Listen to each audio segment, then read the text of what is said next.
Assalamualaikum warahmatullahi wabarakatuh. Apa kabar sahabat Al-Fatah yang dimuliakan Allah? Semoga kita dalam keadaan sehat, dilimpahkan rezekinya dan diberikan keberkahan dunia dan akhirat. Amin ya robbal alamin.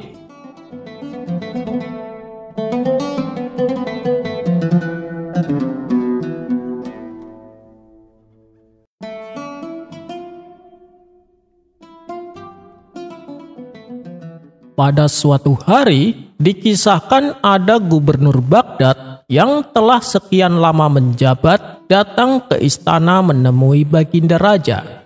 Kedatangannya tersebut untuk mengajukan supaya dicopot dari jabatannya dan diganti dengan orang lain.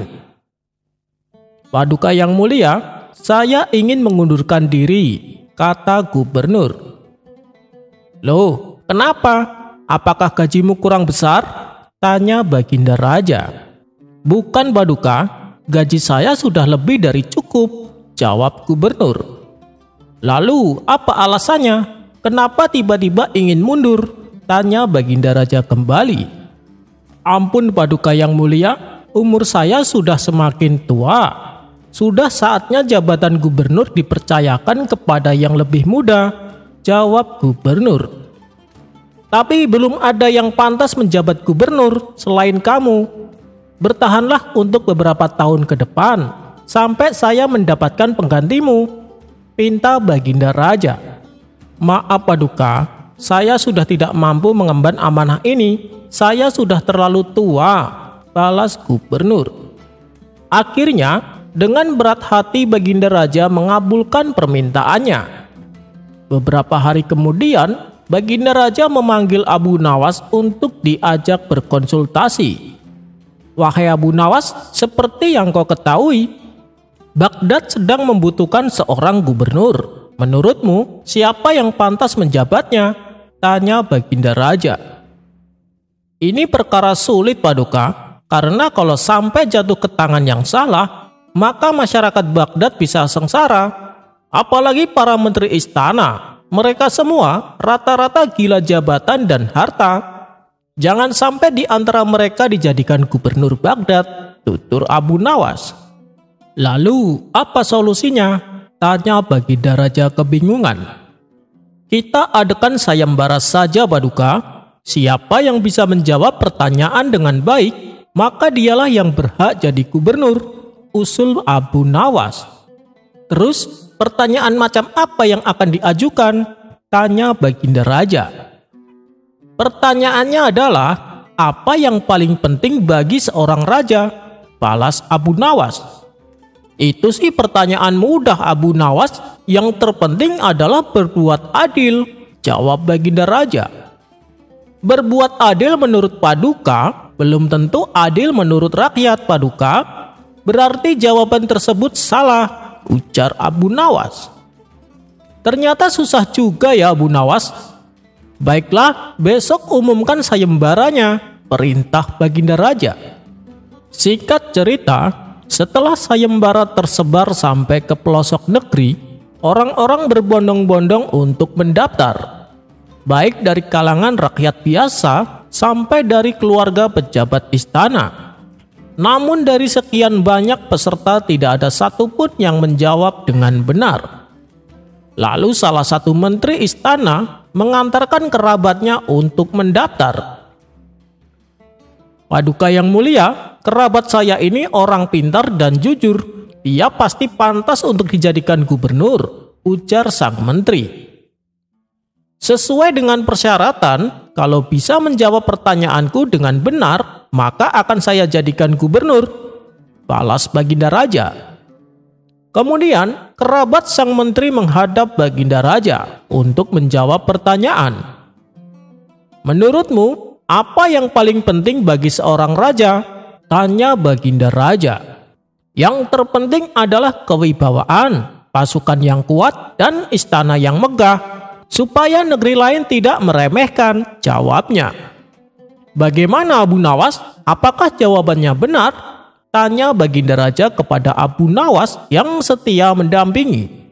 Salah Paduka, apa gunanya istana megah dan pasukan kuat tapi hatinya tidak tenang karena selalu was-was akan diserbu negeri lain, jawab Abu Nawas. Peserta tersebut maka dinyatakan gagal. Kemudian datang lagi menteri yang lain dengan membawa kerabatnya untuk mendaftar. Menurutmu, apa yang paling penting bagi seorang raja? Tanya Baginda Raja. Seorang raja harus tegas dan berani agar disegani oleh siapapun, jawabnya. Bagaimana Abu Nawas? Apa pendapatmu? Tanya Baginda Raja. Itu juga salah Paduka, karena dengan sikap seperti itu, kalau hatinya jahat, malah bisa bikin rakyat sengsara. Karena ia bisa menaikkan upeti seenaknya dan mengintimidasi rakyatnya yang akhirnya akan timbul pemberontakan di mana-mana, jawab Abu Nawas. Peserta itu pun dianggap gagal. Tidak lama kemudian, tiba-tiba datanglah seorang pemuda desa dengan penampilan sederhana. Kehadiran si pemuda membuat para menteri istana memandangnya sebelah mata. Bahkan ada yang saling berbisik mengejek. Jadi, kamu mau ikut sayembara? Tanya Baginda Raja kepada si pemuda. Iya Paduka, itu pun kalau Paduka berkenan, jawab si pemuda. Siapa saja boleh ikut, asal bisa menjawab pertanyaanku. Apakah kau yakin bisa? Tanya Baginda Raja. Insya Allah Paduka, bila Allah menghendaki, maka saya akan menjawabnya dengan benar, balas si pemuda. Baiklah, menurutmu, apa yang paling penting bagi seorang raja? Tanya Baginda Raja. Yang paling penting bagi seorang raja adalah kepercayaan rakyatnya, jawab si pemuda. Baginda Raja dan Abu Nawas tertegun mendengar jawabannya. Kenapa begitu? Apa alasannya? Bagaimana bila negeri lain akan menyerbu? Dan bagaimana bila muncul pemberontakan-pemberontakan dari dalam negeri sendiri? Tanya Baginda Raja kembali. Dengan rakyat percaya, maka akan timbul kecintaan pada rajanya. Apabila diserbu negeri lain, seluruh rakyat akan dengan semangat ikut berjuang membela negerinya dari serangan musuh.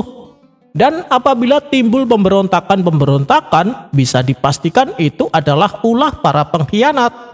Tapi seluruh rakyat pasti akan membantu raja untuk memberantas para pengkhianat tersebut. Adanya rakyat cinta dan percaya karena raja bersikap bijak dan menyayangi rakyatnya, tidak semena-mena menaikkan upeti, tidak menyengsarakan rakyat, dan pastinya rakyat akan hidup makmur sejahtera, tutur si pemuda. Bertambah kagumlah Abu Nawas dan Baginda Raja dengan penuturan si pemuda. Bagaimana Abu Nawas? Tanya Baginda Raja. Paduka sudah mendengar sendiri kan jawabannya, dan saya sangat kagum Paduka. Saya rasa dia pantas untuk menjabat jadi gubernur, jawab Abu Nawas. Saya juga sependapat denganmu Abu Nawas. Saya setuju bila dia dijadikan gubernur yang baru, timpal Baginda Raja. Akhirnya, si pemuda pun diangkat menjadi gubernur Baghdad yang baru.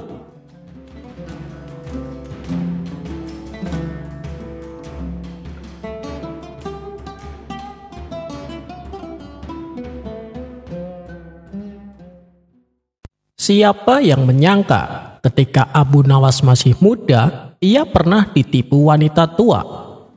Peristiwa ini terjadi saat Abu Nawas sedang berkunjung di rumah sahabatnya.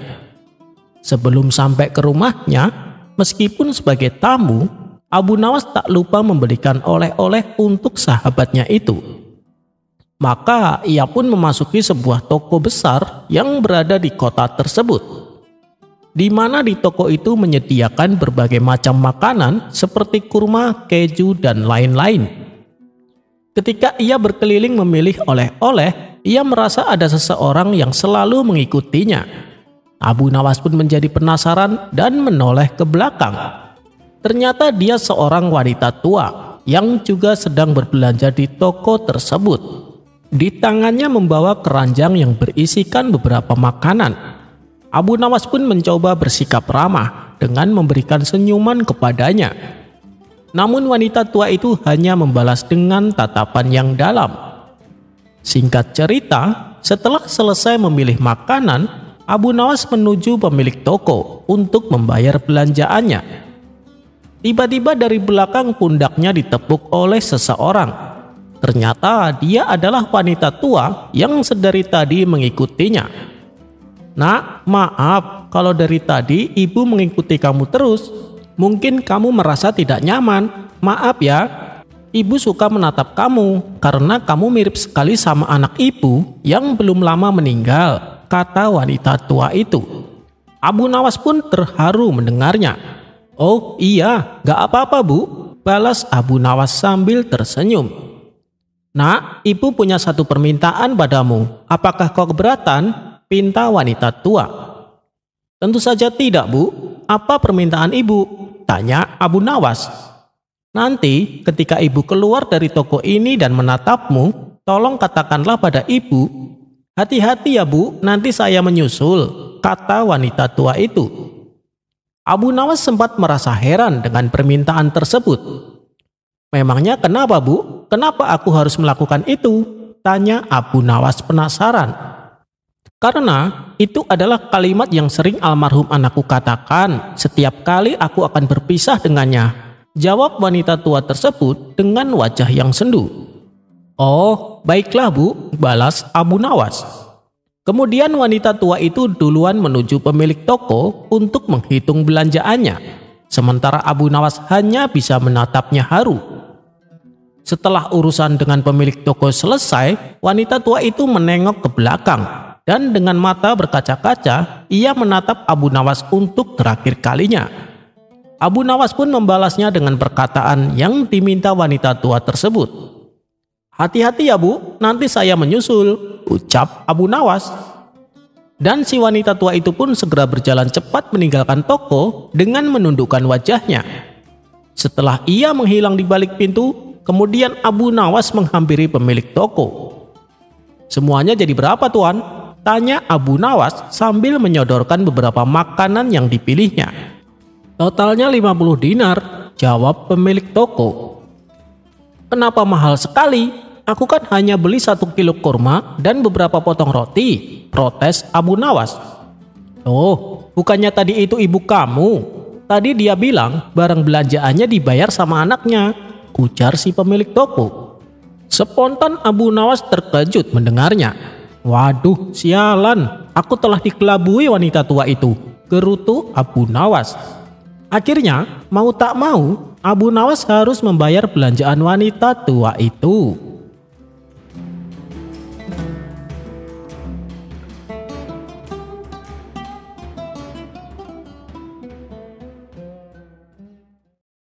Suatu ketika, Baginda Raja mendengar kabar bahwa Abu Nawas akan memberontak kerajaannya. Ia telah bersekongkol dengan kerajaan lain untuk mewujudkan keinginannya tersebut. Baginda Raja mendapatkan berita dari salah satu menterinya yang tidak suka dengan Abu Nawas. "Ini tuduhan serius, kau tidak boleh gegabah. Apa ada buktinya?" tanya Baginda Raja kepada sang menteri. "Ampun Paduka Yang Mulia, tapi saya melihat mata-mata dari kerajaan lain sering datang ke rumah Abu Nawas," jawab sang menteri.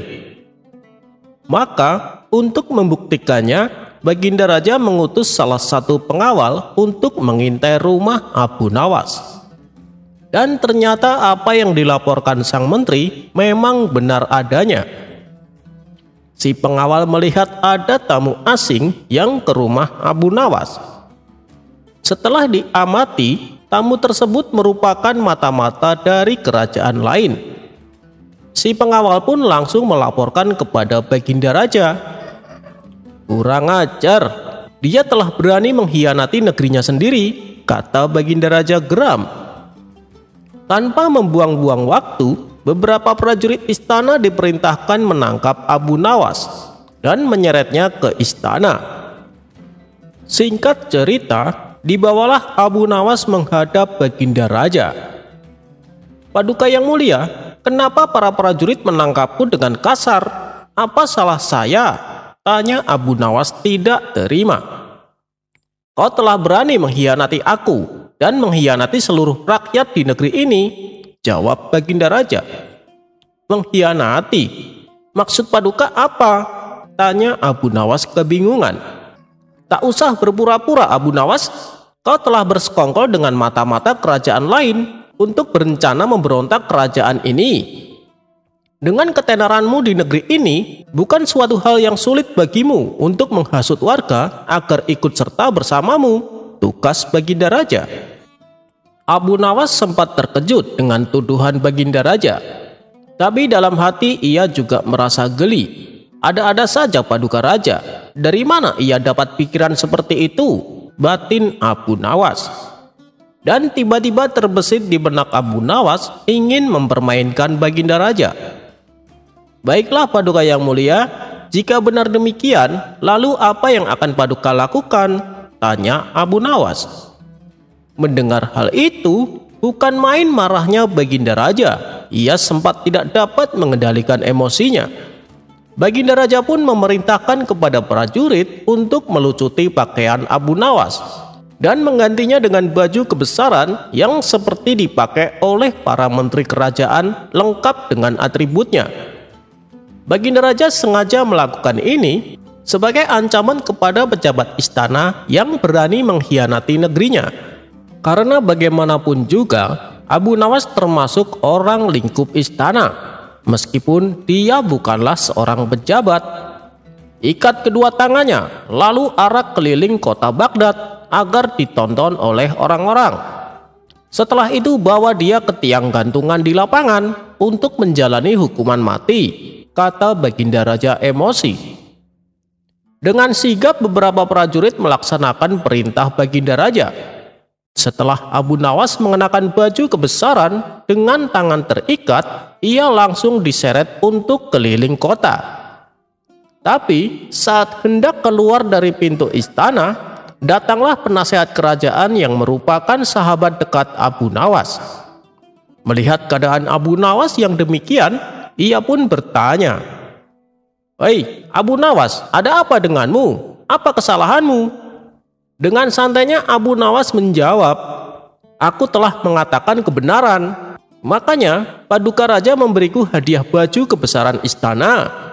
Lihatlah aku, sekarang terlihat berwibawa kan, seperti menteri-menteri yang lain?" Baginda Raja spontan tertawa terpingkal-pingkal mendengar perkataan Abu Nawas tersebut. Ia pun akhirnya menyuruh beberapa prajurit untuk melepaskan Abu Nawas. "Saya lupa Abu Nawas, belum sempat mendengarkan alasanmu karena keburu terbawa emosi. Sebenarnya apa yang kau bicarakan dengan mata-mata kerajaan lain?" tanya Baginda Raja kepada Abu Nawas. "Begini Paduka yang mulia, dia datang untuk meminta nasihat kepada saya. Dia bertanya bagaimana caranya supaya negerinya menjadi makmur dan sentosa, seperti negeri yang dipimpin oleh Paduka Raja," jawab Abu Nawas. Setelah mendengar penjelasan dari Abu Nawas, Baginda Raja pun meminta maaf dan mempersilahkan Abu Nawas untuk pulang ke rumah.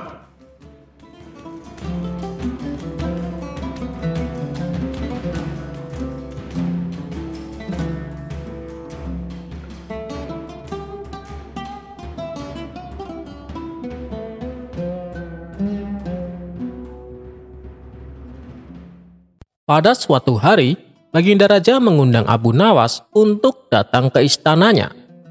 Kali ini ia ingin menguji kecerdasan Abu Nawas dengan memberinya tugas yang cukup sulit. "Hei Abu Nawas, aku ingin kau membawakan keledai tampan ke hadapanku. Jika kau bisa mewujudkannya, aku akan memberimu hadiah. Tapi kalau gagal, aku akan menghukummu Abu Nawas," kata sang raja.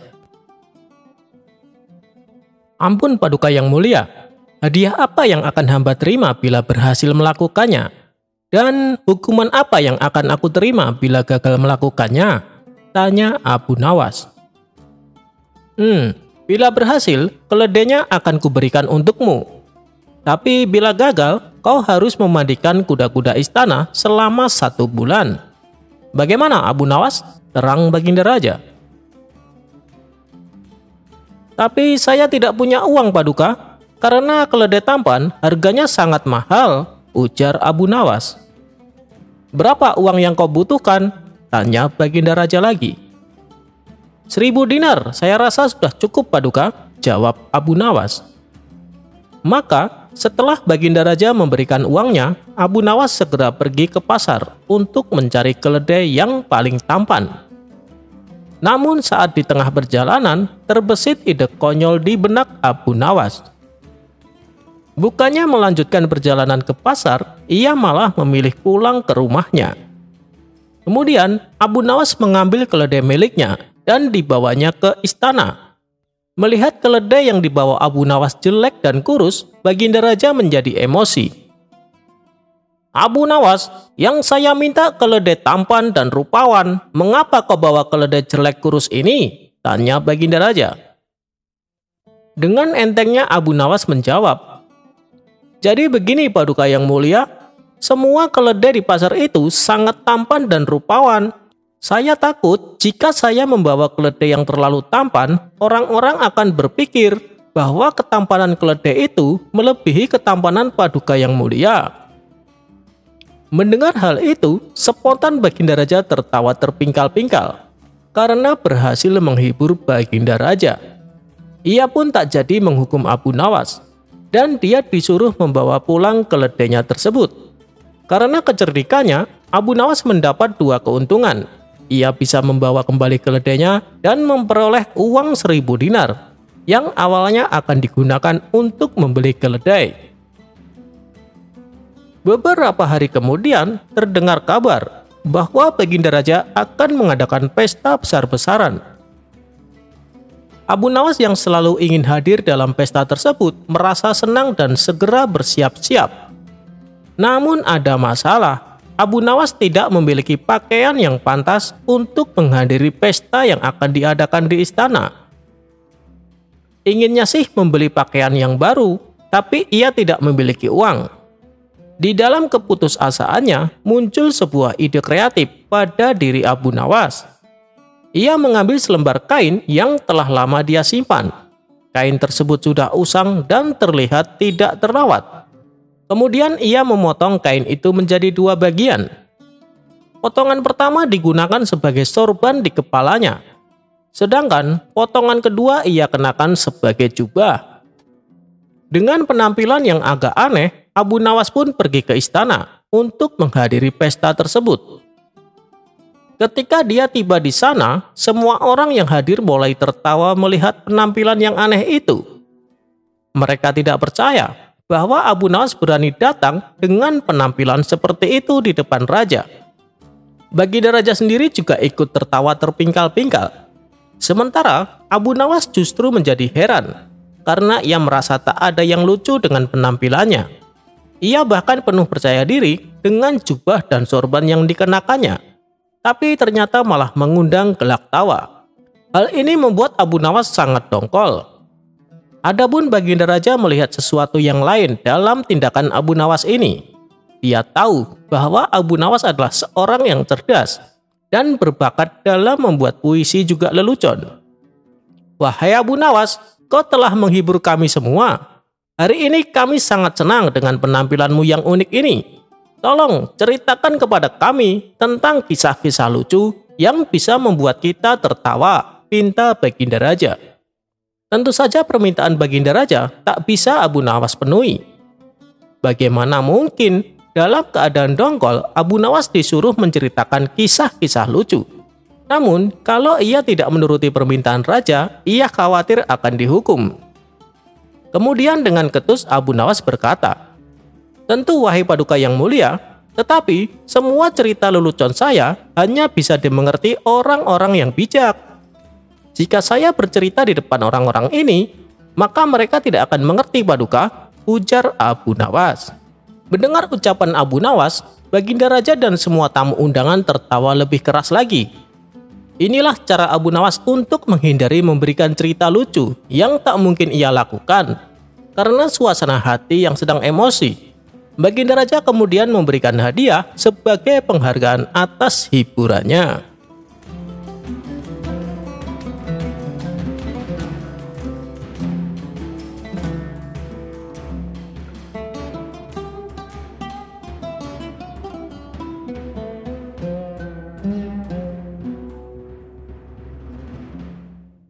Abu Nawas dan saudagar yang pelupa. Dikisahkan Abu Nawas mempunyai tetangga seorang saudagar yang paling kaya di desanya. Dia bernama Tuan Hamid. Kebun kurmanya sangatlah luas, sehingga bila panen tiba, ia memperkerjakan penduduk setempat untuk membantu dirinya. Abu Nawas yang kala itu sedang membutuhkan uang juga ikut bekerja kepada Tuan Hamid. Setelah pekerjaannya selesai, satu persatu warga diberikan upah dan sekantung buah kurma. Akan tetapi, entah kenapa Tuan Hamid melewatkan Abu Nawas untuk memberinya. Keesokan harinya, Abu Nawas bertemu Tuan Hamid di warung bersama kawan-kawannya. Namun Tuan Hamid tak menunjukkan sedikit rasa bersalahnya. Waduh, ternyata Tuan Hamid benar-benar lupa, pikir Abu Nawas. Untuk menagihnya secara langsung, takut membuat Tuan Hamid malu, karena saat itu banyak orang sedang duduk di warung. Akhirnya muncullah sebuah ide untuk mengingatkan Tuan Hamid, tentunya tanpa harus membuatnya malu. Tuan Hamid, tadi malam saya bermimpi, kuda Tuan bisa berbicara dan menari, kata Abu Nawas. Oh ya, lalu apa yang dikatakan kuda saya? Tanya Tuan Hamid. Dia bilang, Tuan Hamid sangat bijaksana, dia memperlakukan kudanya sangat baik. Lalu saya tanya sama dia, apa buktinya?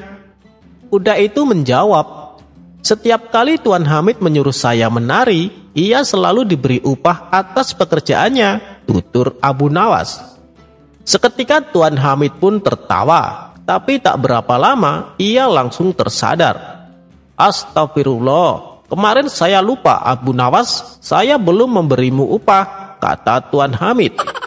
Ia pun lalu memberikan sejumlah uang sebagai upahnya tempo hari.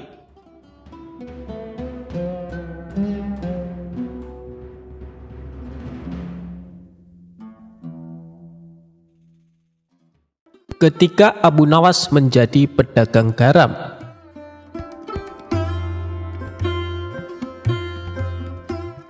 Kisah si cerdas Abu Nawas memang tak ada habisnya. Berbagai tingkah lakunya yang kocak namun syarat ilmu selalu dinantikan dan menarik untuk didengarkan. Kali ini dikisahkan Abu Nawas ingin menjadi pedagang garam. Musim kemarau yang berkepanjangan membuat Abu Nawas bingung untuk bercocok tanam. Sebelumnya ia sudah berusaha menanam kentang. Tapi karena tidak adanya hujan, maka panen kentang yang diperoleh sangat mengecewakan. Tak ingin mengalami kerugian untuk kedua kalinya, hingga akhirnya ia mencoba berusaha menjual garam. Keinginannya itu ia sampaikan kepada istrinya. Wahai istriku, aku ingin jualan garam. Bagaimana pendapatmu? Kata Abu Nawas. Berdagang garam itu yang bagus, tapi apa kamu sudah tahu di mana belanja garam yang murah? Tanya istrinya. Ngapain harus beli? Saya akan mencarinya di laut. Tuhan sudah memberikan secara cuma-cuma, dan tugas kita adalah berusaha, ujar Abu Nawas. Keesokan paginya, Abu Nawas bersiap-siap untuk pergi ke laut. Setelah menempuh perjalanan agak lama, sampailah ia di tepian pantai. Kemudian Abu Nawas berhasil membuat garam selama seminggu lamanya. Air laut dikumpulkan menjadi beberapa tempat. Hari ke-7, Abu Nawas membawa pulang garam-garam tersebut. Namun saat perjalanan pulang, ia melewati sungai dan akhirnya berhenti untuk beristirahat. Abu Nawas meletakkan sekarung garam pada tumpukan kayu. Ia segera mandi lalu memakan buah-buahan di hutan. Abu Nawas pun merasa sangat kenyang, lalu akhirnya rasa kantuk pun mulai menghampirinya. Bila aku tertidur, nanti garamku bisa dicuri orang. Lebih baik garam ini aku sembunyikan saja dulu, pikir Abu Nawas. Seketika itu, Abu Nawas langsung melihat ke bagian bawah sungai. Ia langsung mengambil sekarung garam dan meletakkannya di sungai. Sesudah selesai, ia kemudian berjalan ke sebuah pohon rindang untuk istirahat. Beberapa saat kemudian, Abu Nawas pun terbangun lalu bergegas mengambil sekarung garam miliknya. "Aku harus cepat pulang, pasti istriku sudah lama menungguku," ucap Abu Nawas. Setibanya di rumah, Abu Nawas terdengar berteriak memanggil sang istri. "Istriku, istriku, ini aku sudah pulang membawa garam," kata Abu Nawas. Lalu Abu Nawas meletakkan karung garamnya di sebuah alas yang sudah dipersiapkan. "Mana garamnya?" tanya sang istri. Di mana ya? Tadi aku letakkan di dalam karung." "Wah, ternyata benar. Garamku dicuri orang sewaktu aku tidur tadi. Padahal aku sudah sembunyikan di tempat yang aman," tutur Abu Nawas. "Memangnya engkau sembunyikan di mana karungnya?" tanya sang istri kembali. "Aku sembunyikan di dalam sungai," jawab Abu Nawas. Mendengar jawaban Abu Nawas, sang istri hanya bisa menggelengkan kepala sambil berkata, "Garam kok disimpan di sungai? Ya jadi air lagi."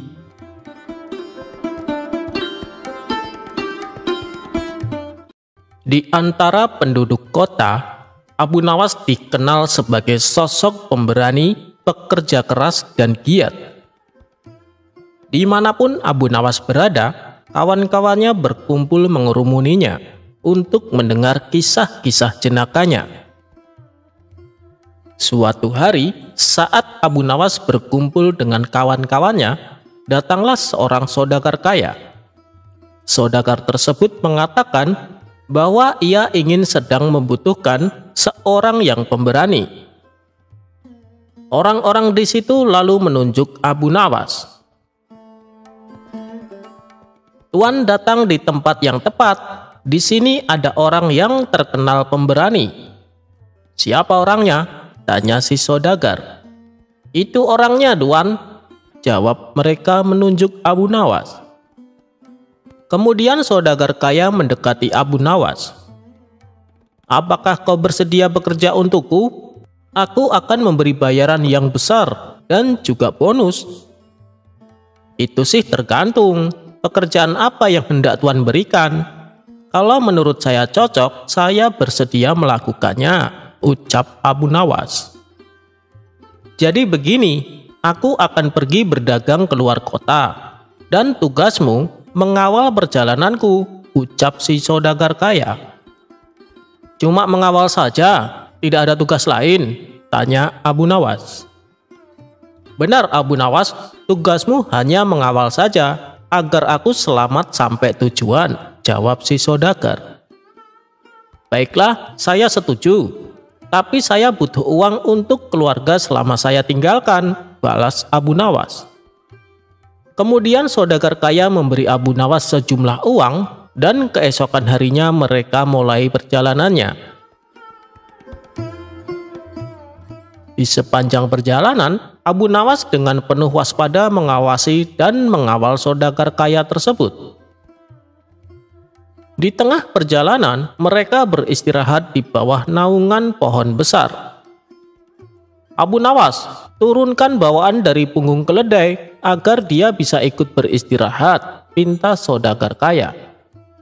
"Maaf Tuan, tugas saya hanya mengawal dan menjaga keselamatan Tuan," sahut Abu Nawas. Si saudagar terpaksa melakukannya sendiri. Ia menurunkan semua barang bawaan dari punggung keledai. Tak berapa lama, si saudagar kembali berkata, "Perutku sangat lapar, buatlah masakan untuk kita." Lagi-lagi Abu Nawas menjawab dengan alasan yang sama.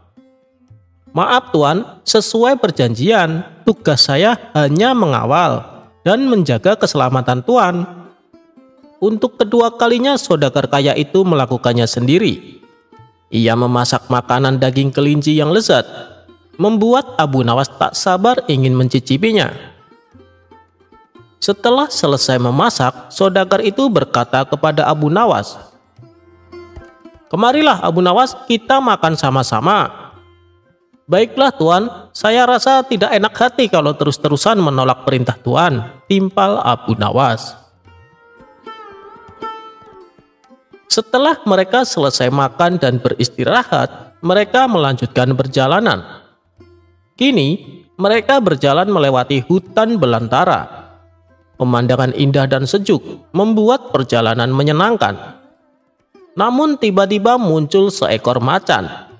Tentu ini membuat Abu Nawas terkejut dan ketakutan. "Kenapa Anda tak bilang kalau di hutan ini ada hewan buasnya?" ucap Abu Nawas panik.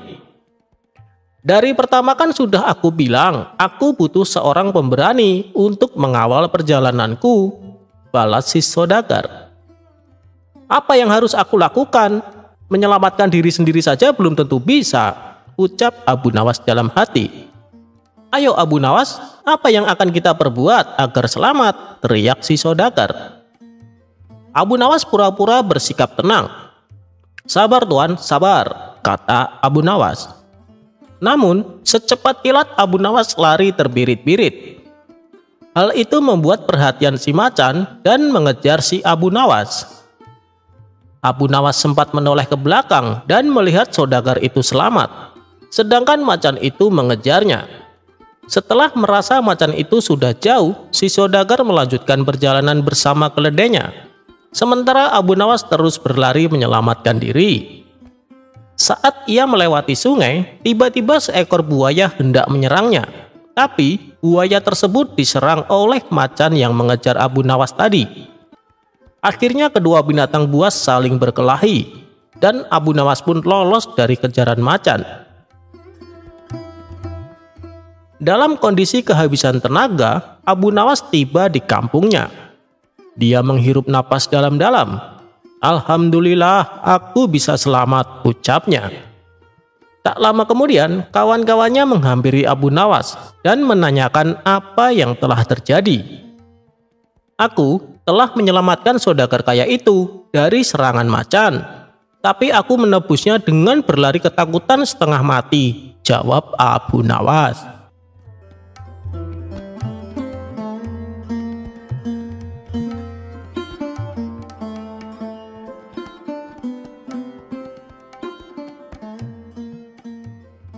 Cerita Abu Nawas kali ini bermula ketika Baginda Raja hendak memastikan perekonomian rakyat berjalan lancar menjelang Hari Raya Idul Fitri. Ia pun memerintahkan Menteri Perdagangan Al-Mukarram Syekh Abdillah Ihsanuddin Al-Samarkandi untuk memantau pasar. Baginda Raja meminta agar sang menteri mengecek bahwa semua kebutuhan pokok masyarakat tersedia, mulai yang terbesar hingga paling kecil. Satu saja bahan pokok tidak ada di pasar, maka itu akan jadi gorengan politik sampai pelosok desa bahwa raja tidak becus memimpin Baghdad. Pastikan gula tersedia di pasar, harga garam murah, gandum tidak kurang.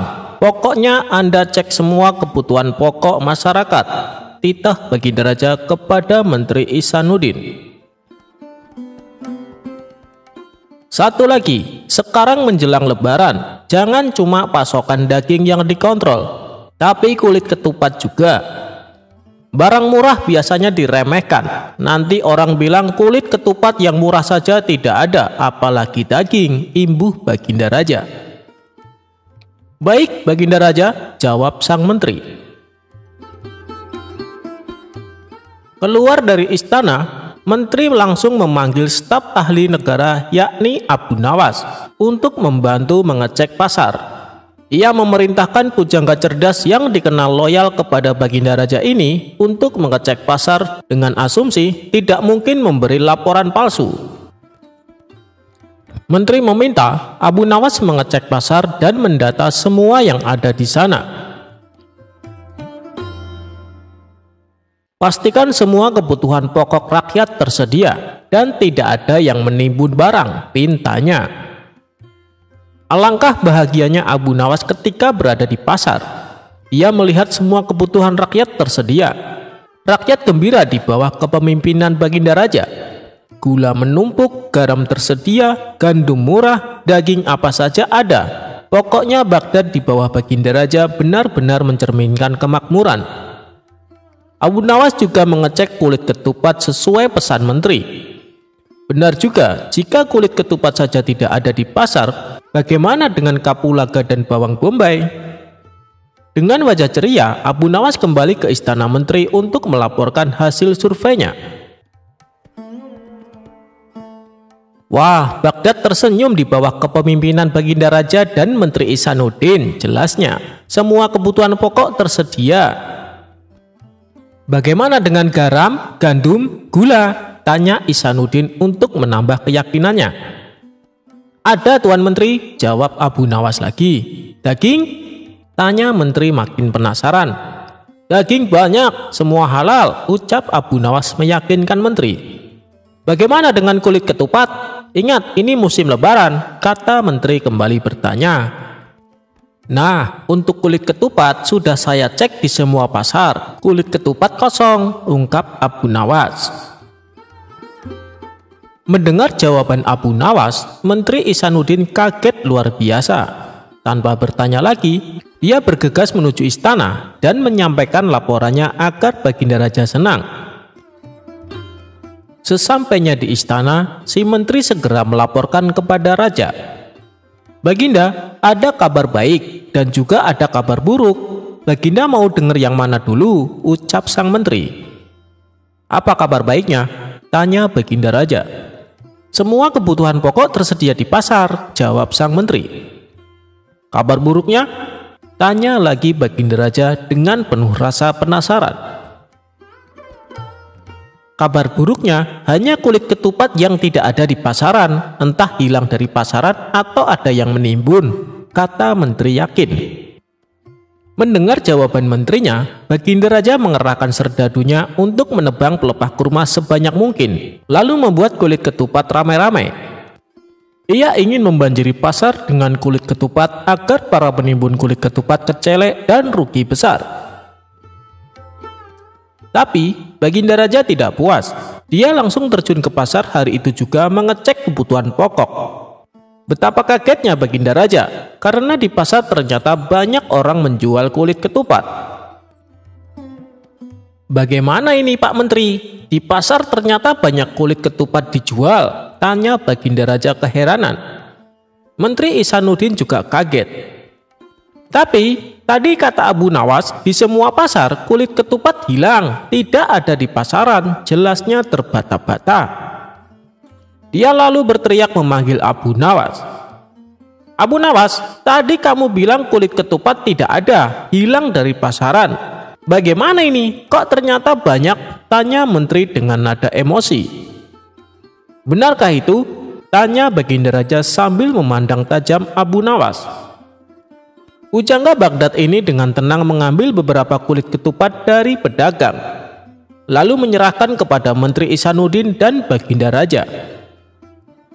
Silahkan dipencet, tuan-tuan, kata Abu Nawas dengan suara merendah. Apa maksudmu? Tanya Baginda Raja. Apakah semua kulit ketupat itu kosong? Tanya balik Abu Nawas.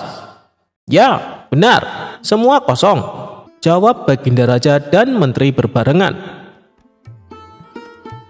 Nah, itulah yang tadi saya sampaikan kepada menteri. Tadi saya katakan di semua pasar kulit ketupat kosong. Lalu salah saya di mana? Tegas Abu Nawas menjelaskan. Abu Nawas! Teriak Menteri Ihsanuddin.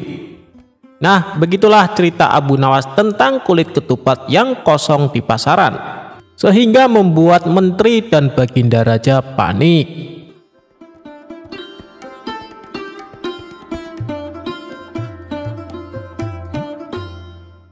Berbagi buah dan berkah yang tak terduga.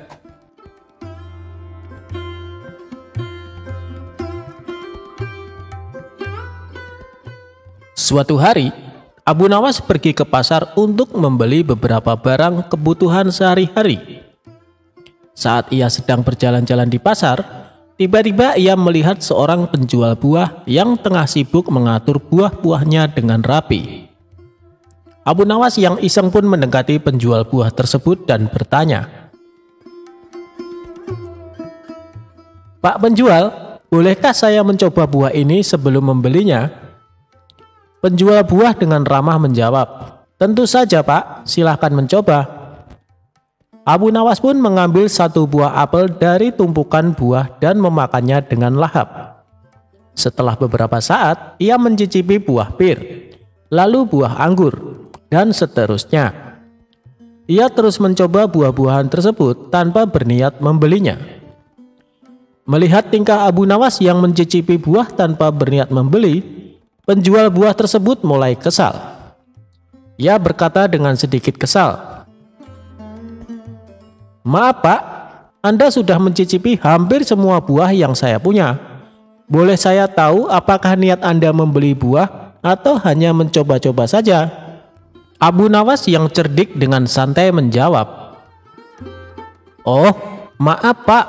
Sebenarnya saya sedang mencari buah yang paling enak untuk diberikan kepada istri saya. Saya ingin memastikan bahwa buah yang saya beli benar-benar lezat sehingga istri saya senang. Tapi sepertinya semua buah yang Bapak jual sangat enak, saya bingung memilihnya." Penjual buah awalnya kesal, tetapi kemudian ia tersenyum mengerti. Ia berkata, "Baiklah Pak, jika begitu saya akan memberikan harga spesial untuk Anda." Abu Nawas pun tertawa sambil berkata, "Terima kasih Pak, ternyata mencicipi buah-buah ini memberikan manfaat yang baik. Sekarang saya tahu bahwa semuanya enak." Keduanya tertawa bersama. Dan akhirnya Abu Nawas membeli beberapa buah dari penjual tersebut. Ia pulang dengan senang hati, membawa buah-buah lezat untuk istri tercintanya. Setelah berbelanja, Abu Nawas istirahat sejenak. Abu Nawas duduk di bawah pohon di pinggir jalan. Tiba-tiba datanglah seorang pengemis tunawisma yang kelaparan. Melihat keadaan pengemis tersebut, Abu Nawas merasa iba. Tanpa pikir panjang, Abu Nawas memutuskan untuk berbagi buah-buah yang baru saja ia beli kepada pengemis itu. Ia memberikan beberapa buah apel, pir, dan anggur kepada pengemis tersebut dengan senyum ramah. Tak lama kemudian, seorang pedagang lewat dan melihat Abu Nawas berbagi buah-buahan kepada pengemis. Pedagang tersebut terkesan dengan perbuatan Abu Nawas yang begitu dermawan. Ia mendekati Abu Nawas dan berkata, "Hei sahabatku, aku melihat apa yang kau lakukan tadi. Kau begitu baik hati dan penuh kepedulian terhadap sesama. Bolehkah aku menawarkan sebuah pekerjaan padamu?" Abu Nawas terkejut, namun tertarik dengan tawaran tersebut. Ia menjawab dengan rasa ingin tahu. "Tentu, apa pekerjaan yang kau maksud?" Pedagang itu tersenyum dan menjawab, "Aku memiliki toko buah dan membutuhkan seorang yang pandai dalam memilih buah-buahan berkualitas. Dilihat dari cara kau mencicipi buah-buah di pasar, aku yakin kau memiliki keahlian dalam hal itu. Aku ingin mengajakmu untuk bekerja denganku." Abu Nawas sangat senang dengan tawaran tersebut. Ia tidak menyangka bahwa perbuatannya yang sederhana di pasar dapat membawa keberuntungan dan kesempatan baru baginya. Ia dengan senang hati menerima pekerjaan itu dan berjanji untuk memberikan yang terbaik. Dari kejadian lucu di pasar hingga akhirnya mendapat pekerjaan baru, Abu Nawas mengerti bahwa kebaikan dan kepedulian terhadap orang lain selalu membuahkan hasil yang baik. Tindakan kecil seperti berbagi buah-buahan kepada pengemis dapat membuka pintu kesempatan yang tak terduga. Abu Nawas pun menjalani pekerjaan barunya dengan penuh semangat dan keahlian dalam memilih buah-buahan terbaik. Ia menjadi karyawan yang dipercaya oleh pedagang dan berhasil mencapai kesuksesan dalam bidang tersebut. Cerita lucu ini mengajarkan kita tentang pentingnya kebaikan dan kepedulian terhadap orang lain. Tindakan kecil yang dilakukan dengan tulus dapat membawa dampak positif dalam hidup kita, bahkan membawa keberuntungan dan peluang baru. Ia menggunakan kejadian lucu di pasar untuk mendapatkan harga spesial dan juga memberikan kebahagiaan kepada istri dengan buah-buah yang enak.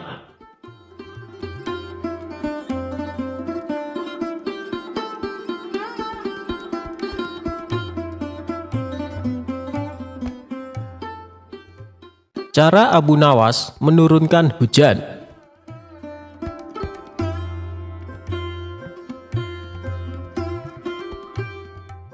Kisahnya bermula ketika Abu Nawas melakukan kesalahan yang membuat Baginda Raja sangat marah.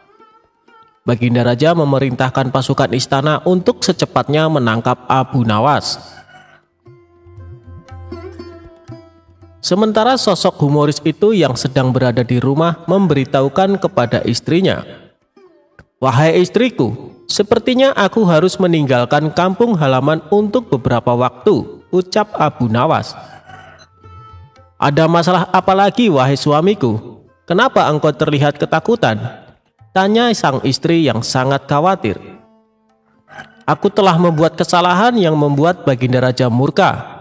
Aku yakin tidak lama lagi pasukan istana datang kemari untuk menangkapku," jawab Abu Nawas. Kemudian Abu Nawas mengemas bajunya ke dalam tas dan segera pergi meninggalkan rumah. Ternyata dugaan dia benar. Selepas kepergiannya, beberapa prajurit istana datang menggeledah rumah Abu Nawas. "Mana Abu Nawas?" tanya salah satu prajurit kepada istri Abu Nawas. "Dia sudah pergi meninggalkan kampung ini," jawab istri Abu Nawas. Para prajurit pun langsung balik ke istana menghadap Baginda Raja. "Mana Abu Nawas?" tanya Baginda Raja. "Ampun Paduka yang mulia, Abu Nawas sudah tidak ada di rumahnya," kata istrinya. "Dia sudah meninggalkan kampung ini," jawab salah satu prajurit. "Kurang ajar, dia coba menghindari hukuman," pikir Baginda Raja. Sementara Abu Nawas mulai mengembara dan berpindah-pindah tempat dari kampung satu ke kampung yang lainnya.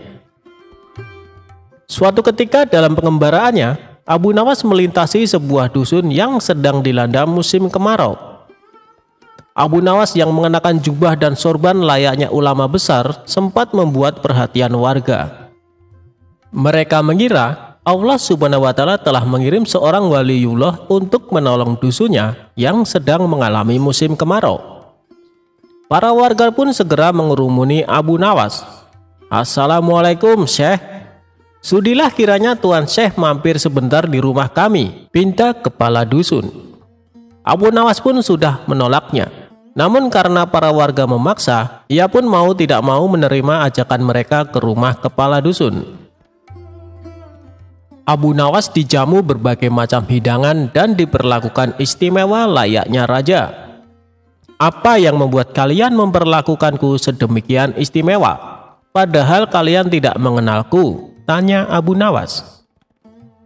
"Begini Tuan Syekh, dari penampilan Tuan, kami yakin kalau Tuan adalah ulama besar yang dikirim Allah Subhanahu wa Ta'ala untuk membantu desa kami," jawab kepala dusun. "Memangnya apa yang menimpa desa kalian?" tanya Abu Nawas lagi.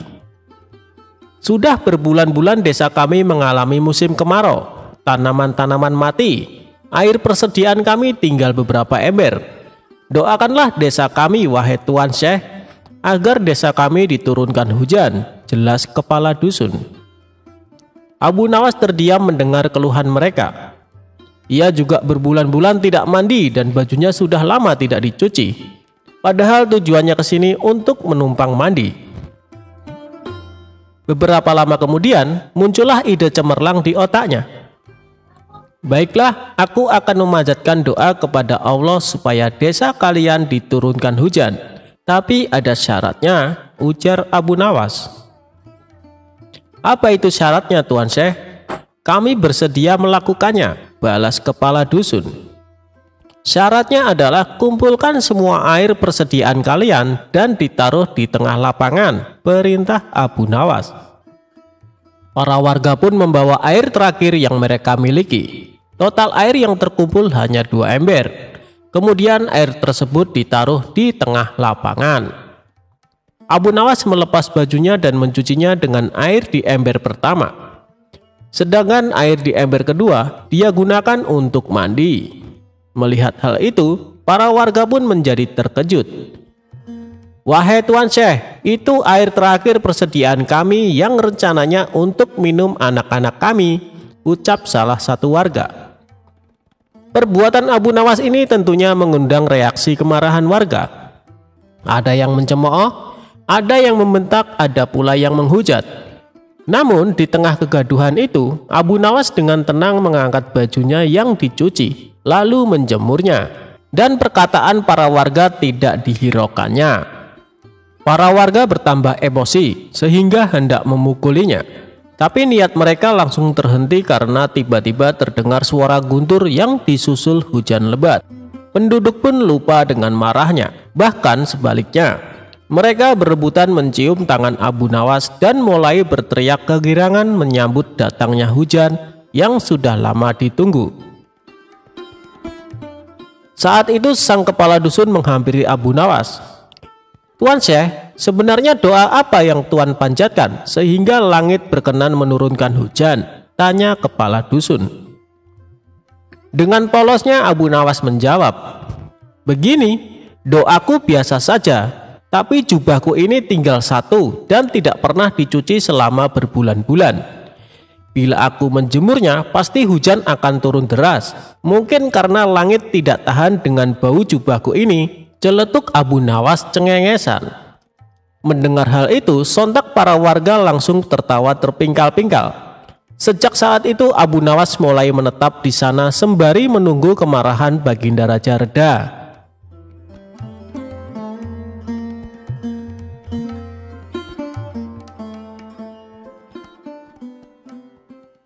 Ketika Baginda Raja diajak mengemis oleh Abu Nawas. Suatu hari saat Abu Nawas di rumah, tiba-tiba datang beberapa prajurit istana menemuinya. "Tuan Abu Nawas, Anda diperintahkan Baginda Raja untuk menghadap," kata salah satu prajurit. "Bukannya kemarin aku baru saja menghadap Baginda Raja? Kenapa disuruh menghadap lagi?" tanya Abu Nawas merasa heran. "Kami tidak tahu, Tuan Abu Nawas. Silahkan nanti Tuan tanyakan sendiri kepada Baginda Raja," jawab prajurit istana. Singkat cerita, datanglah Abu Nawas ke istana menghadap Baginda Raja. "Ampun Paduka yang mulia, ada perlu apa lagi Paduka memanggil hamba?" tanya Abu Nawas. Baginda Raja lalu mengutarakan masalahnya yang selama ini mengganggunya. "Begini Abu Nawas, aku punya masalah yang cukup serius dan aku butuh bantuanmu," tutur Baginda Raja. "Memangnya masalah apa yang sedang Paduka hadapi? Kiranya apa yang bisa hamba bantu?" tanya Abu Nawas kembali. "Tadi pagi aku mendapat laporan Abu Nawas. Ada saudagar kaya yang kikir. Jangankan untuk bersedekah, membayar zakat saja dia menolak," kata Baginda Raja menjelaskan. "Paduka ini kan seorang raja. Panggil saja dia ke istana dan suruh membayar zakat. Kalau dia menolak, masukkan saja ke penjara. Pasti dia akan ketakutan," ucap Abu Nawas menyarankan. "Sebenarnya bisa saja aku berbuat demikian. Tapi apakah ada cara yang lebih baik dan lebih bijak supaya dia bisa sadar tanpa harus aku paksakan? Aku yakin dia sebenarnya orang baik karena sebelum menjadi saudagar kaya, dia rajin sedekah dan membayar zakat tepat pada waktunya," ujar Baginda Raja. "Baiklah Paduka, sebenarnya ini masalah yang mudah Paduka. Tapi karena Paduka menginginkan cara yang bijak, maka hamba butuh waktu 3 hari untuk memikirkannya," kata Abu Nawas. Kemudian Abu Nawas memohon diri untuk pulang ke rumah. Setibanya di rumah, dia terus berpikir mencari jalan keluar yang tepat. Padahal Abu Nawas sendiri menginginkan agar saudagar kaya itu dipenjara saja. Saudagar itu memang terkenal sangat pelit, bahkan para tetangga pun banyak yang membencinya. Tapi karena keinginan Abu Nawas tidak sejalan dengan pemikiran Baginda Raja, mau tidak mau harus menemukan cara lain yang sesuai perintah Baginda Raja.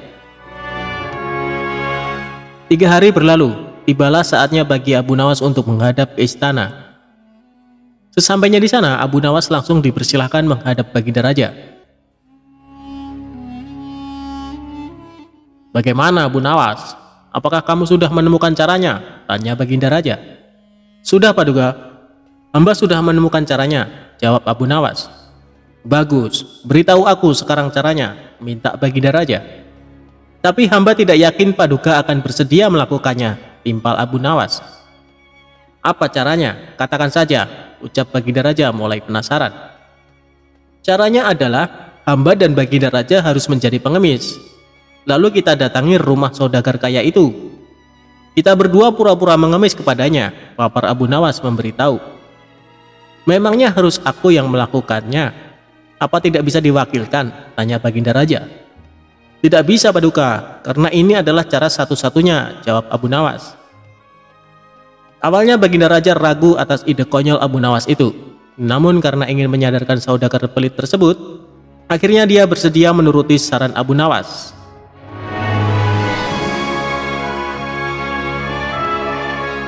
Esok harinya Abu Nawas dan Baginda Raja mendatangi rumah saudagar kaya itu dengan mengenakan baju layaknya pengemis.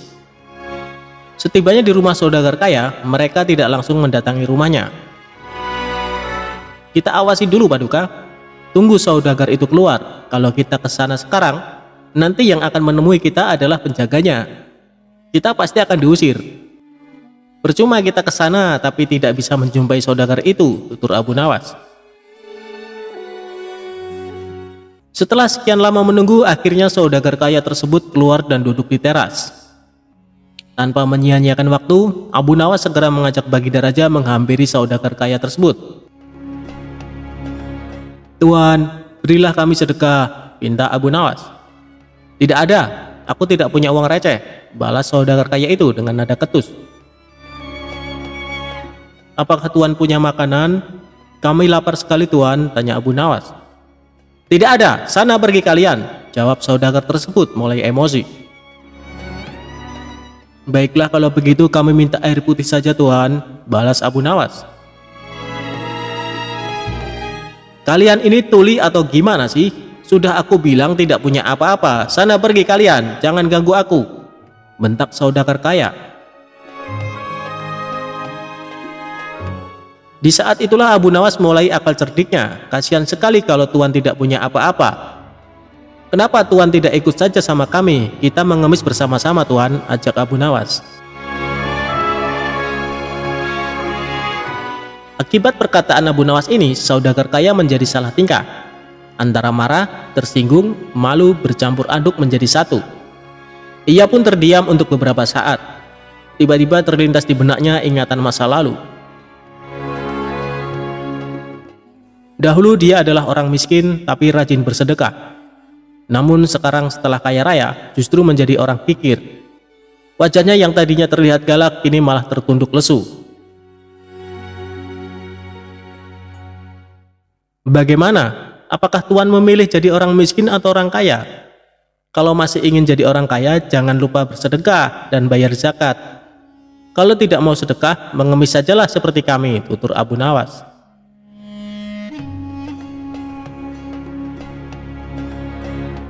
Kemudian Abu Nawas menukil salah satu ayat Al-Quran tentang ancaman pedihnya siksa neraka bagi orang-orang yang enggan membayar zakat dan bersedekah. Seketika saudagar tersebut langsung meneteskan air mata. Astagfirullah, aku khilaf telah berbuat zalim, kata saudagar kaya itu sesenggukan. Siapa sebenarnya kalian? Kalian telah menyadarkan kesalahanku. Mari masuk ke dalam, aku akan memberikan kalian makanan, ajak saudagar kaya tersebut. Tidak perlu, kami datang ke sini bukan untuk mengemis, tapi untuk menyadarkanmu, sahut Abu Nawas. Kemudian Abu Nawas dan Baginda Raja menunjukkan jati diri yang sebenarnya. Betapa kagetnya saudagar kaya itu karena ternyata orang yang ada di hadapannya adalah rajanya sendiri. Saudagar kaya itu pun langsung duduk bersimpuh memohon maaf kepada Baginda Raja. Sejak kejadian tersebut, akhirnya saudagar kaya itu rajin sedekah dan taat membayar zakat. Abu Nawas menangkap angin.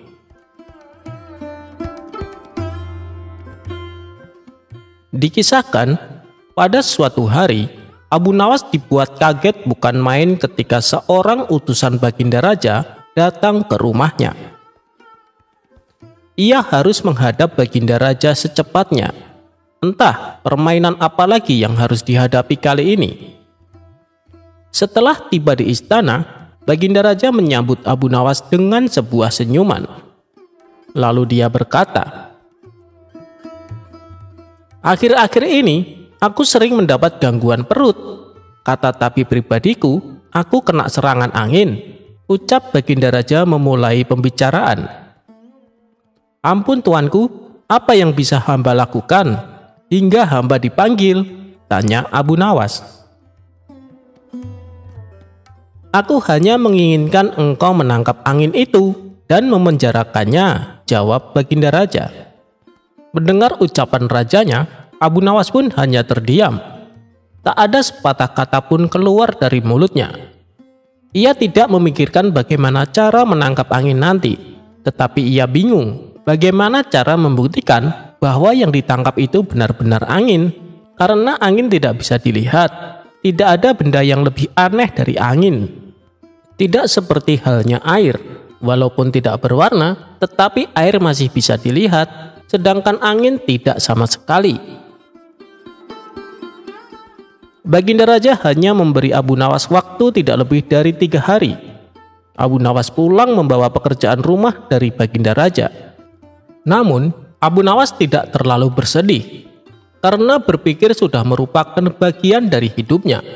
Bahkan, sudah merupakan suatu kebutuhan.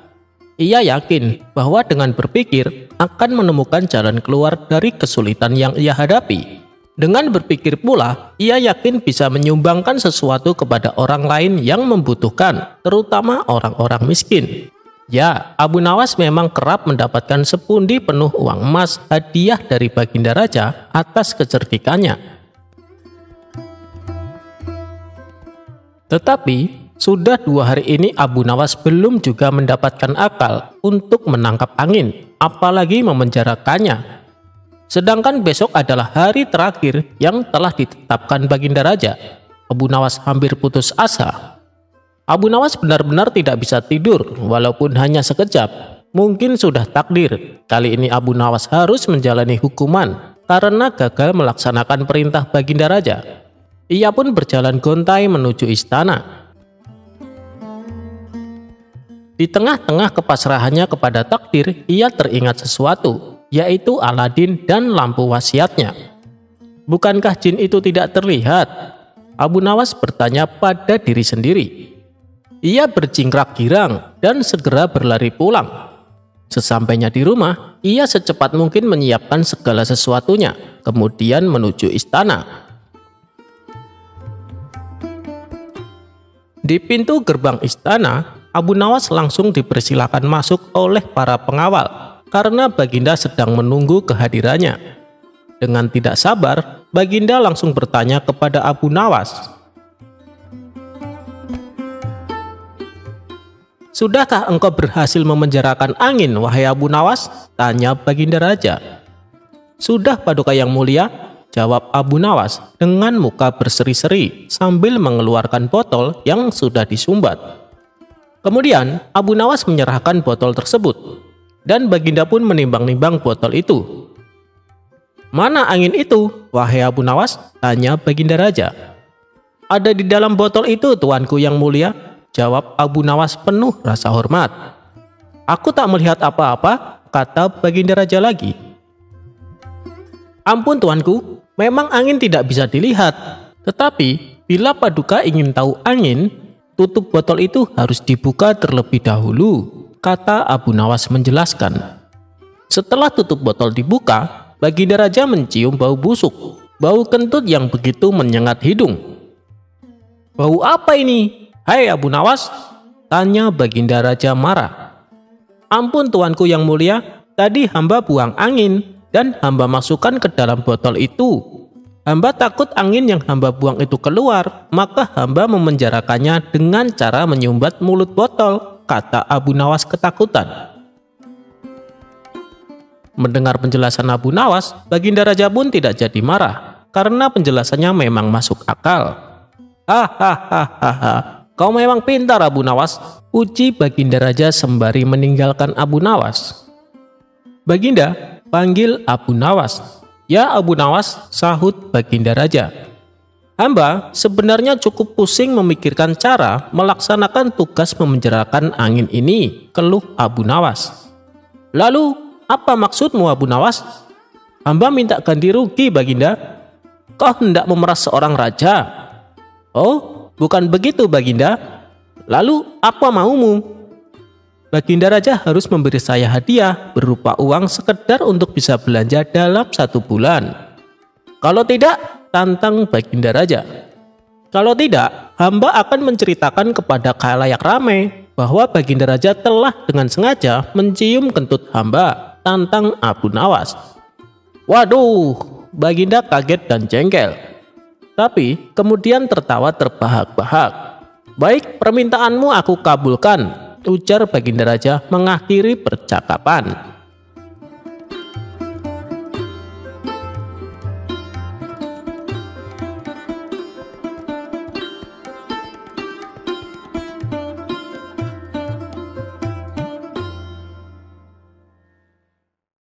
Abu Nawas berhasil tangkap maling yang lari ke barat dengan lari ke timur.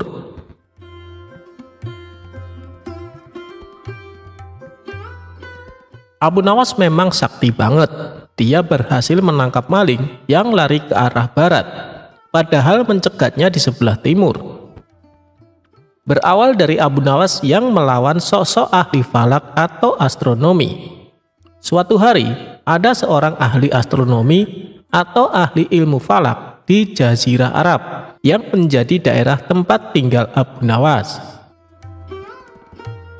Ahli astronomi tersebut merasa kemampuannya sangat mumpuni dalam ilmu geografi. Berkat hal inilah, masyarakat lebih tertarik mendengarkan pernyataan dari ahli astronomi tersebut. Bahkan, masyarakat meninggalkan Abu Nawas yang dikenal suka omong kosong dan tidak memahami ilmu falak maupun astronomi, dan lebih memilih mempercayai teori-teori dari ahli astronomi tersebut. Ada salah satu teori dari ahli astronomi yang membuat masyarakat terkesima, yaitu bumi itu berbentuk bulat seperti bola. Ahli astronomi ini menyatakan bahwa andaikan manusia berjalan ke barat terus, maka suatu saat akan tiba di tempat yang sama. Hingga suatu hari, ahli astronomi itu baru saja kehilangan barangnya. Di saat yang sama, Abu Nawas sedang melintas di daerah rumahnya. Ahli astronomi tersebut lantas berteriak dan meminta tolong kepada Abu Nawas. Hei Abu Nawas, tolonglah aku. Aku baru saja kehilangan barang. Maling baru saja mencuri barangku. Tolong bantu kejar malingnya, ucap ahli astronomi itu dengan napas yang terengah-engah. Abu Nawas bertanya kepada ahli astronomi tersebut, lari kemana malingnya? Ahli astronomi itu pun menjawab, malingnya lari ke barat. Mendengar hal itu, Abu Nawas segera lari ke arah timur. Melihat pergerakan Abu Nawas, sang ahli astronomi tersebut jengkel. Aku kan sudah bilang kalau malingnya lari ke barat, kok kamu larinya ke timur? Tanya ahli astronomi kepada Abu Nawas. Tenang saja, nanti juga akan ketemu kok, jawab Abu Nawas sambil terus berlari.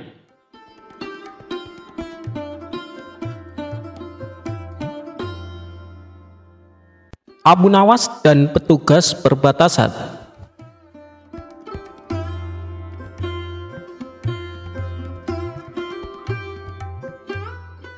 Setiap orang di negeri Irak, mulai dari anak-anak hingga dewasa, mengenal siapa Abu Nawas. Seperti kali ini, warga desa merasa keheranan karena Abu Nawas setiap minggu tampak melakukan perjalanan dari desanya ke desa tetangga, sudah masuk dalam wilayah kerajaan lain. Seperti biasanya, awal minggu pada suatu bulan, dini hari Abu Nawas telah keluar rumahnya yang sangat sederhana. Di samping rumah sederhana tersebut terdapat kandang kuda yang penghuninya kerap berganti-ganti. Pada dini hari itu, Abu Nawas bersiap-siap melakukan perjalanan menuju desa tetangganya sambil menunggangi kuda.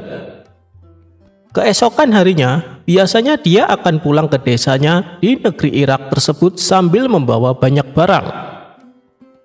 Tentu saja kebiasaan Abu Nawas ini menimbulkan pertanyaan bagi Pak Hamid tetangganya.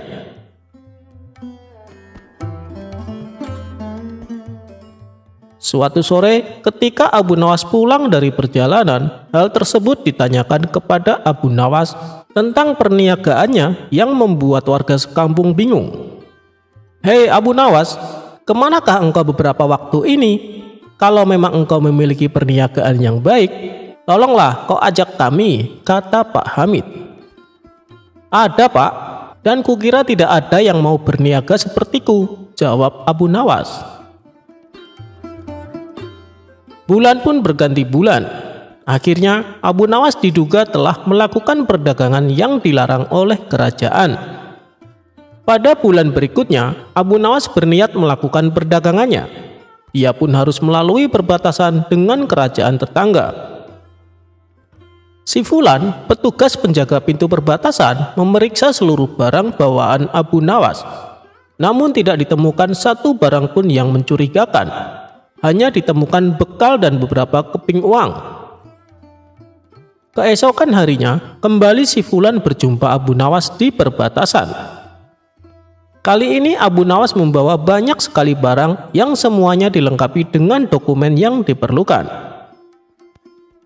Si Fulan tidak dapat membuktikan perihal dugaan perdagangan Abu Nawas yang terlarang.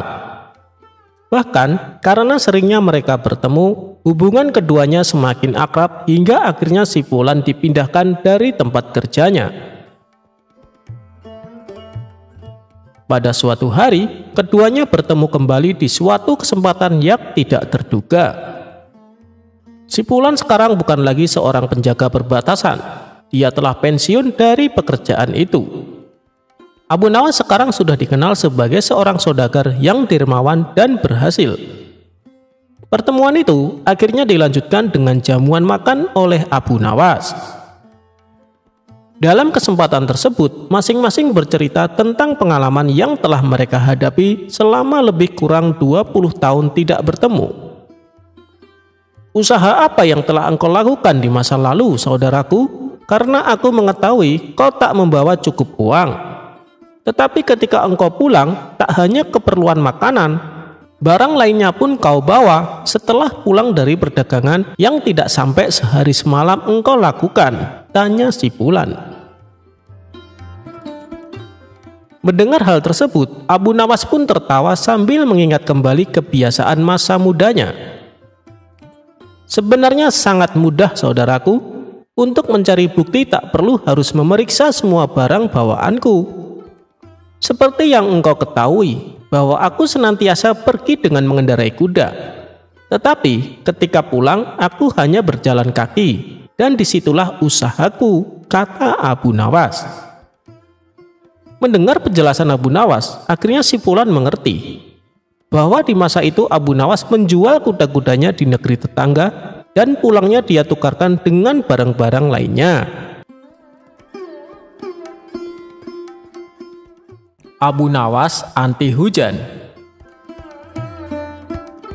Sejak peristiwa penghancuran barang-barang di istana oleh Abu Nawas yang disaksikan oleh Baginda Raja, saat itu pula Baginda Raja sangat kesal dan ingin segera untuk menangkap si tersangka yaitu Abu Nawas agar dijebloskan ke dalam penjara karena ulah dari tingkah lakunya.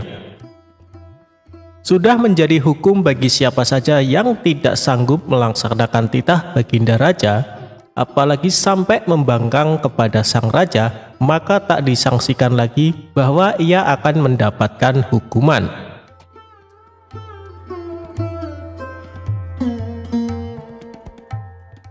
Baginda Raja pun tahu Abu Nawas amat begitu takut kepada beruang. Suatu hari, Baginda Raja memerintahkan prajuritnya untuk menjemput Abu Nawas agar bergabung dengan rombongan Baginda Raja berburu beruang. Abu Nawas merasa takut dan gemetar, tetapi ia tidak berani menolak perintah dari Baginda Raja tersebut. Dalam perjalanan menuju ke hutan, tiba-tiba cuaca yang cerah berubah menjadi mendung beraroma kegelapan. Seketika Baginda Raja langsung memanggil Abu Nawas. Dengan penuh takzim dan rasa hormat, Abu Nawas pun mendekati Baginda Raja. Tanya Baginda Raja tanpa sedikit pun senyum di wajahnya. "Ampun tuanku, hamba belum tahu," jawab Abu Nawas dengan polosnya. "Kau pasti tahu bahwa sebentar lagi akan turun hujan. Hutan masih jauh dari sini. Kau kuberi kuda yang lamban. Sedang aku dan pengawal-pengawalku akan menunggangi kuda yang cepat. Nanti pada waktu makan siang kita berkumpul di tempat peristirahatanku. Bila hujan turun, kita harus menghindarinya dengan cara kita masing-masing agar pakaian kita tetap kering. Sekarang mari kita berpencar," Baginda Raja menjelaskan. Kemudian Baginda Raja dan rombongan mulai bergerak dan berpencar. Abu Nawas kini tahu Baginda Raja akan menjebaknya. Lalu ia harus mencari akal. Ia pun memutar otak cerdiknya. Dan ketika Abu Nawas sedang berpikir, tiba-tiba hujan pun turun. Begitu hujan turun, Baginda Raja beserta rombongannya segera memacu kuda mereka masing-masing untuk mencapai tempat perlindungan yang terdekat. Tetapi karena derasnya hujan, Baginda Raja dan para pengawalnya basah kuyup. Ketika waktu makan siang tiba, Baginda Raja bersegera menuju tempat peristirahatan. Belum sempat baju Baginda Raja dan para pengawalnya kering, Abu Nawas datang dengan menunggang kuda yang amat lamban. Baginda Raja dan para pengawalnya seketika terperangah terkejut, kebingungan karena baju Abu Nawas tidak basah sama sekali. Padahal dengan kuda yang paling cepat pun, Baginda Raja beserta para pengawalnya tidak bisa mencapai tempat berlindung yang paling dekat sekalipun. Pada hari berikutnya, Abu Nawas diberi kuda yang cepat yang kemarin ditunggangi oleh Baginda Raja sendiri. Ini Baginda Raja dan para pengawal-pengawalnya menunggangi kuda-kuda yang lamban. Setelah Abu Nawas dan rombongan kerajaan berpencar, hujan pun turun seperti kemarin. Ini hujan lebih deras daripada hari kemarin. Baginda Raja dan para pengawalnya lagi-lagi basah kuyup karena kuda yang mereka tunggangi tidak bisa berlari dengan kencang. Pada waktu makan siang tiba, Abu Nawas pun tiba di tempat peristirahatan lebih dahulu daripada Baginda Raja beserta rombongannya. Kemudian Abu Nawas menunggu Baginda Raja. Selang beberapa saat, Baginda Raja dan para pengawalnya tiba dengan pakaian yang basah kuyup. Melihat Abu Nawas dengan pakaian yang tetap kering seolah tidak terkena hujan, atau memang Abu Nawas manusia anti hujan, saat itu pula Baginda Raja menjadi penasaran dibuatnya. Beliau tidak sanggup lagi menahan keingintahuan yang selama ini disembunyikannya. "Terus terang bagaimana caranya kamu menghindari hujan, wahai Abu Nawas?" tanya Baginda dengan penuh rasa penasaran. "Mudah tuanku yang mulia," kata Abu Nawas sambil tersenyum. "Sedangkan aku dengan kuda yang cepat saja tidak sanggup untuk mencapai tempat berteduh terdekat, apalagi dengan kuda yang sangat lamban ini," tegas Baginda Raja. "Hamba sebenarnya tidak melarikan diri dari hujan, Tuan, tetapi begitu waktu hujan turun, lalu hamba secepat mungkin melepas pakaian hamba dan bersegera melipatnya, lalu mendudukinya. Ini hamba lakukan sampai hujannya berhenti," ungkap Abu Nawas. Diam-diam Baginda Raja akhirnya mengakui kecerdikan Abu Nawas.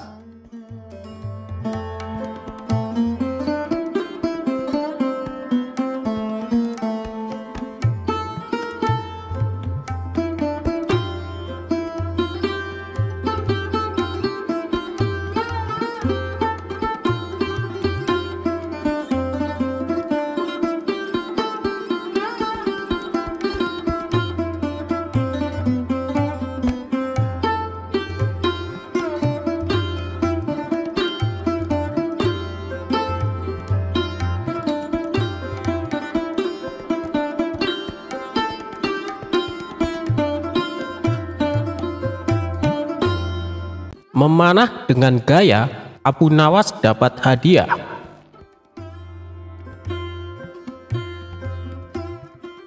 Baginda Raja tak henti-hentinya mengerjai Abu Nawas, namun ia selalu lolos dari perangkapnya.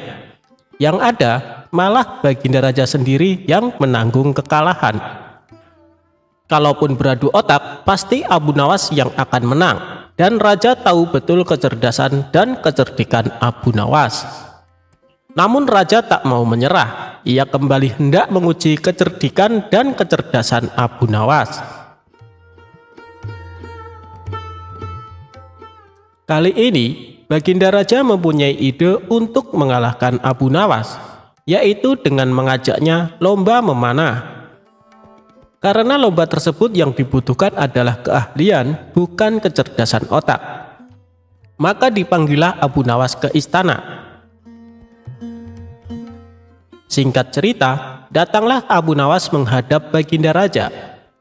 "Ada gerangan apa Paduka memanggil hamba?" tanya Abu Nawas. Jadi begini, aku akan menantangmu untuk lomba memanah Abu Nawas. Apa kamu berani? Tanya Baginda Raja. Tapi Paduka, saya kan tidak pandai memanah, jawab Abu Nawas. Jangan khawatir Abu Nawas, kalau kamu berhasil, kamu akan mendapatkan hadiah yang besar, rayu Baginda Raja. Mendengar iming-iming hadiah besar, membuat Abu Nawas tergiur. "Baik Paduka, saya ikut," saut Abu Nawas. "Nah, begitu dong. Tapi lomba ini ada peraturannya Abu Nawas. Kamu hanya boleh memanah 1 kali dan harus tepat mengenai sasaran. Kalau kamu berhasil, kamu akan membawa hadiah besar. Tapi kalau kamu gagal, kamu harus pulang dengan jalan merangkak," jelas Baginda Raja. "Waduh, saya masuk perangkap sang raja lagi nih. Sudah tahu kalau saya tidak pandai memanah, tapi dipaksa ikut lomba memanah," batin Abu Nawas dalam hati. Di saat Abu Nawas kebingungan, Baginda Raja berkata, "Hei Abu Nawas, kenapa kamu bingung? Ada hadiah besar menantimu. Ayo kita mulai saja permainannya," ajak Baginda Raja. Kemudian Baginda Raja dan Abu Nawas berjalan ke tengah lapangan. Giliran pertama adalah Baginda Raja. Ia mengambil busur dan anak panah. Dengan penuh perhitungan, Baginda Raja melesatkan anak panahnya. Bidikannya hampir tepat mengenai sasaran. Anak panah tersebut menancap di pinggiran sasaran. Sekarang tibalah giliran Abu Nawas. Ia pun berpikir keras agar lepas dari jebakan sang raja. Dengan hati berdebar, Abu Nawas mengambil busur dan anak panah. Otaknya terus berputar mencari cara supaya dirinya tidak dipermalukan oleh sang raja. Akhirnya, dengan memantapkan hati, Abu Nawas mulai membidik sasaran. Saat ia memanah, sudah bisa ditebak anak panah melesat jauh dari sasaran. Melihat itu, Baginda Raja pun tertawa. "Kamu kalah Abu Nawas, aku yang menang," teriaknya kegirangan. Namun dengan kecerdikannya, Abu Nawas berkata, "Tunggu dulu Paduka, itu tadi saya sedang mencontohkan gaya memanah Tuan Menteri," ujarnya. Abu Nawas lalu kembali mengambil anak panah.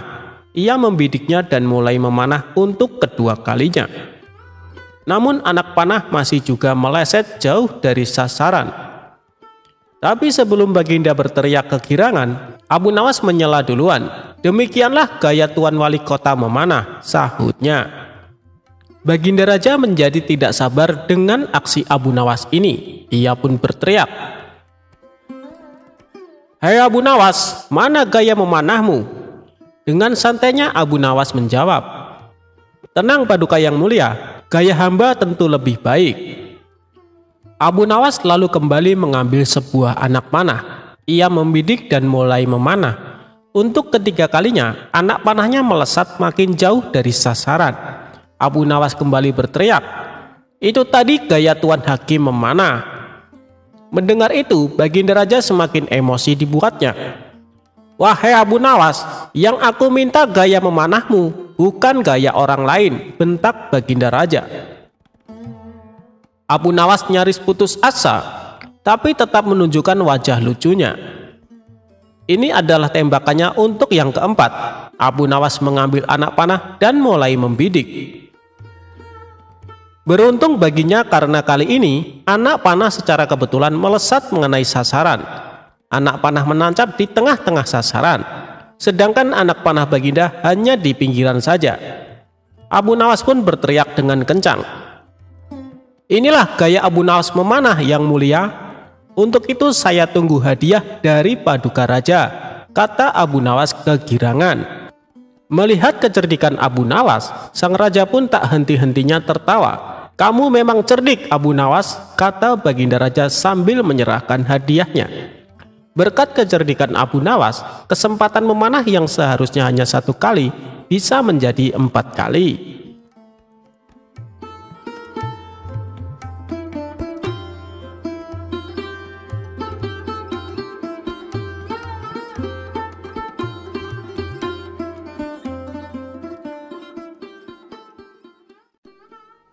Akal bulus Abu Nawas makan sop gratis. Suatu hari Abu Jahil sibuk berbelanja di pasar. Tanpa diduga ia bertemu sahabat lamanya. "Hei Abu Jahil, apa kabar?" tanya sahabatnya. "Kabar baik, lama kita tak bertemu," balas Abu Jahil. Kemudian sahabatnya mengajak Abu Jahil ke rumahnya dan menjamunya dengan makanan. "Wahai kawan, aku merasa tersanjung dengan penghormatan ini. Kamu memang sahabatku yang istimewa. Besok aku mengundangmu ke rumahku untuk makan siang," pinta Abu Jahil. "Baiklah Abu Jahil, insya Allah aku akan datang," jawab sahabatnya itu. Esok harinya Abu Jahil membeli 2 ekor kelinci, tapi dia bingung bagaimana cara memasaknya. Kemudian ia teringat pada tetangganya Abu Nawas. Abu Nawas kan pandai memasak, aku akan meminta bantuannya, pikir Abu Jahil. Abu Jahil lalu mendatangi rumah Abu Nawas dan mengutarakan keinginannya. Tentu saja Abu Nawas dengan senang hati bersedia membantunya. Saat Abu Nawas sibuk memasak, Abu Jahil berkata kepadanya, "Abu Nawas, aku tinggal sebentar menjemput sahabatku di pasar, sebab dia belum tahu alamat rumahku." Abu Nawas pun menjawab, "Ya, kamu pergi saja Abu Jahil, aku akan buat masakan sop kelinci yang lezat." Setelah Abu Jahil pergi, sop kelinci yang dibuatnya sudah matang. Sepertinya lezat juga sop daging kelinci ini, pikir Abu Nawas. Dia pun mencicipinya 1 iris. Mantap. Karena ketagihan, ia menyantap daging kelinci satu persatu sampai tersisa sedikit. Tidak lama kemudian datanglah Abu Jahil bersama sahabatnya. "Wahai Abu Nawas, ini sahabatku sudah datang, ayo siapkan makanannya," kata Abu Jahil. "Siap Abu Jahil, tapi lebih nikmat kalau ditambah dengan roti," ucap Abu Nawas. "Baiklah, aku akan keluar sebentar membeli roti," kata Abu Jahil. Sementara sahabat Abu Jahil duduk menunggu di ruang tamu. Ketika Abu Jahil keluar kedua kalinya ini, Abu Nawas malah menghabiskan sop kelinci yang dimasaknya. Selanjutnya, Abu Nawas berpikir bagaimana caranya agar Abu Jahil tidak marah. Tiba-tiba muncul ide jahil Abu Nawas. Ia menemui sahabat Abu Jahil yang duduk menunggu di ruang tamu. "Apakah kamu tahu kenapa diundang ke rumah Abu Jahil?" tanya Abu Nawas. "Aku tahu karena aku sahabatnya," jawab sahabat Abu Jahil. "Berarti kamu tidak tahu alasan yang sebenarnya," kata Abu Nawas berpura-pura sedih. "Memangnya ada apa dengan Abu Jahil?" tanya sahabat itu penasaran. Sebenarnya sudah lama dia gila, sudah berobat kemana-mana tapi tidak ada satupun yang menyembuhkannya. Kemudian ada tabib yang menyarankan Abu Jahil memakan telinga manusia, dan ternyata manjur. Abu Jahil semakin membaik dan mulai mengenali siapa saja sahabatnya. "Dan alasannya mengajakmu kemari agar bisa memotong telingamu untuk dimakan," kata Abu Nawas. "Apa ini serius?" tanya sahabat Abu Jahil. "Kalau tidak percaya, lihatlah ke dapur. Aku disuruh memasak sop tapi tidak ada dagingnya, karena dia menginginkan kedua telingamu," ujar Abu Nawas. Spontan sahabat Abu Jahil masuk ke dapur dan melihat sop yang dibuat Abu Nawas. "Ternyata benar, aku harus secepatnya pergi dari sini," pikir sahabat Abu Jahil. Ketika hendak pergi keluar, ia berpapasan dengan Abu Jahil tepat di depan pintu. "Maaf kawan, aku terlambat. Aku akan segera menyiapkan hidangannya," kata Abu Jahil. Kemudian Abu Jahil masuk ke dalam dan memberikan kepada Abu Nawas. "Mana sop kelincinya Abu Nawas?" tanya Abu Jahil. "Begini Abu Jahil, sahabatmu tadi mengambil 2 daging kelinci dan menyembunyikannya di balik bajunya. Lihatlah, sahabatmu keluar dan lari karena dia ketakutan dan malu kepadamu," ucap Abu Nawas. Abu Jahil menengok ke arah ruang tamu. Benar saja, sahabatnya sudah pergi keluar. Abu Jahil pun berlari menyusul sahabatnya. "Hei kawan, ambillah satu saja dan berikan satu untukku," teriak Abu Jahil. "Kok gila ya, itu sama sekali tak mungkin ku berikan." Sahabatnya mengira Abu Jahil meminta telinganya. Ia pun ketakutan dan berlari tambah kencang. Sementara Abu Nawas yang menyaksikan itu tertawa terpingkal-pingkal.